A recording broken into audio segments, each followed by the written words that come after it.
The Democratic People's Republic of Korea is located in the northern part of the Korean peninsula and has an area of only 120,000 square kilometers.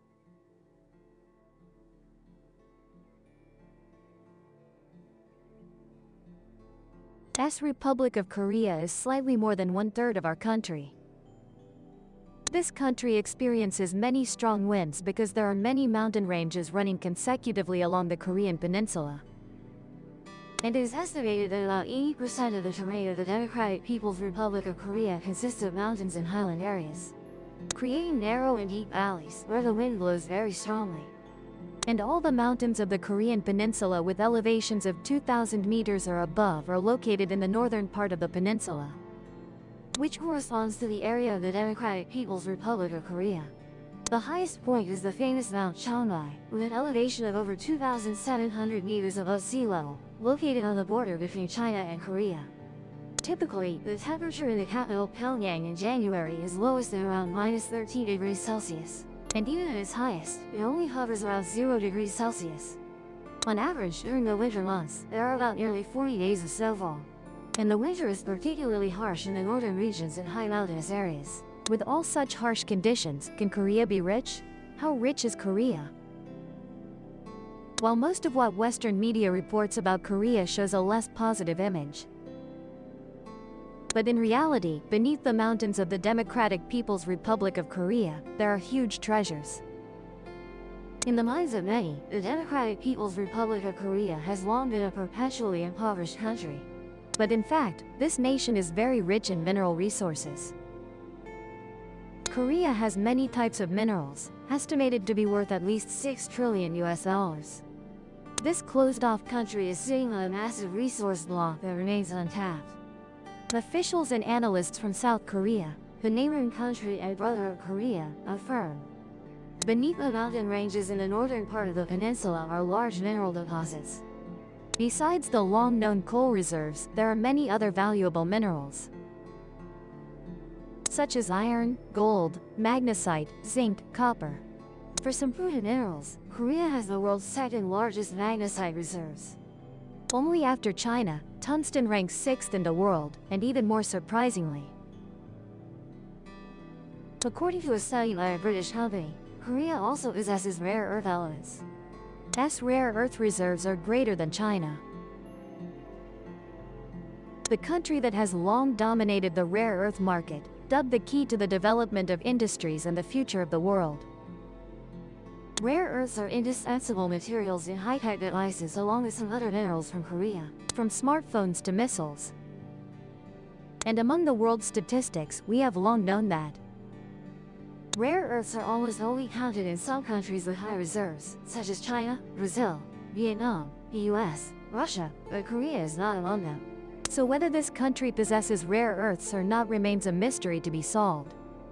In total, Korea has about 200 different types of minerals, and all are within South Korea's reach. South Korea conducted preliminary surveys of Korea's mineral resources after the Inter-Korean Summit in 2000. But all these activities have been halted since after 2010 as relations between the two sides gradually deteriorated. Because South Korea is very eager to exploit these mineral resources of Korea. As mentioned, Korea is sitting on a pile of natural resources, but why are they still not rich?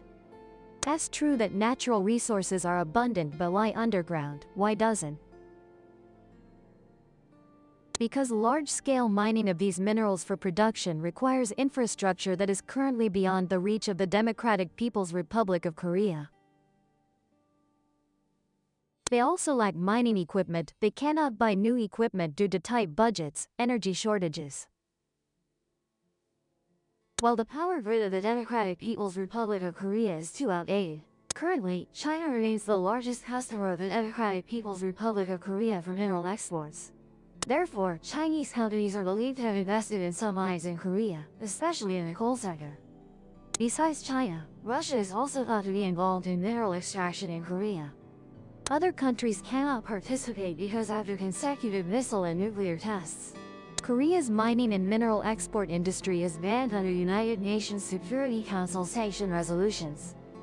So here if Korea wants to get rich, and other countries want to jump in and exploit, they cannot do anything. That is the first half of today's story about how rich Korea is. They are rich in mineral resources. But what about the lives of the Korean people? In North Korea, there are still wealthy individuals among the population. In the capital Pyongyang, the monthly salary of high-ranking officials is less than $100. Tycoons.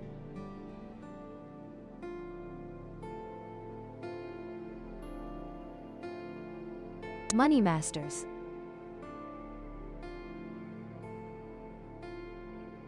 They are estimated to make up about 1% of North Korea's total population, equivalent to 250,000 people. With money in hand, the Daiju class also acquires full household appliances, things that seem very ordinary in other countries, but are sometimes considered luxuries in North Korea, such as large screen TVs, large refrigerators, and even imported motorcycles and cars.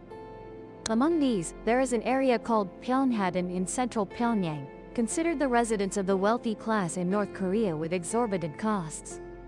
It is a complex that includes extremely luxurious restaurants, and those who come here describe. For example, a lavish wedding banquet being held at a cost of $500 or at a coffee shop, drinks priced from $4 to $9 per cup. This is truly a very high price, not only in Pyongyang but also in any other country in the world. Recently, the wealth, or more accurately, the development of North Korea, has also been reflected in the increasing number of new apartment buildings. Unlike apartments in Vietnam, where we had to work very hard to own a house, in North Korea, housing is provided free of charge by the state to the people. Recently, the apartment complex on Bancher Street, also known as Juan Trong Street, has emerged, with a rather unique location next to Kim Il-sung Square, near the Parliament Building and revolutionary historical sites. Previously, high-rise buildings were not constructed here to avoid disrupting the historical landscape. However, since 2005, modern buildings with high quality and unique designs have been built in new neighborhoods. Arduous march.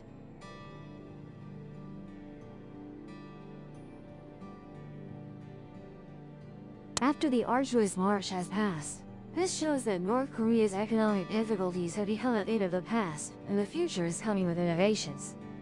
Starting with the completion of this street, high-rise apartments have continuously appeared in the Democratic People's Republic of Korea, with a notable 82-story skyscraper in the Ryomyeon neighborhood in 2017. Additionally, North Korea also plans to build 10,000 apartments annually to provide a total of 50,000 apartments, with a capacity for 200,000 people in Pyongyang in the coming years. This is a very large project. Typically, apartments in North Korea have an area ranging from just over 100 square meters to under 200 square meters. So, have you ever imagined what life in North Korea is like, even for ordinary people? In North Korea, 3 essential aspects of people's lives are provided free of charge: housing, healthcare, and education. Their wages are only used to cover food and purchase clothing or shoes. People here do not have to worry about earning money to buy a house because the state provides it. And they also have ownership documents with the right to pass it on to descendants but are not allowed to buy or sell it. Education is also free, and depending on their level, each person is allocated to suitable positions with no fear of unemployment. Since the 1950s, North Korea began implementing an initial free healthcare policy for workers and officials. And since the 1960s, free healthcare has been applied to all citizens. This lifestyle still follows the old subsidy model. Each month, people receive ration coupons to exchange for essential goods. In addition, they also receive wage. Those who have extra can save money in the bank. North Koreans seem similar to Vietnamese people in the past. Very few people are overweight or obese. Women here have a fairly stable height and a balanced fit, while men are generally shorter and smaller compared to South Korean men.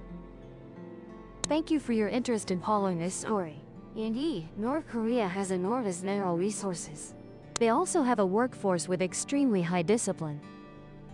But North Korea is still not truly open to the world. Thank you for your interest in following this story. If you found it interesting, you can click the subscribe button, turn on notifications, and share. And now, it's time to say goodbye.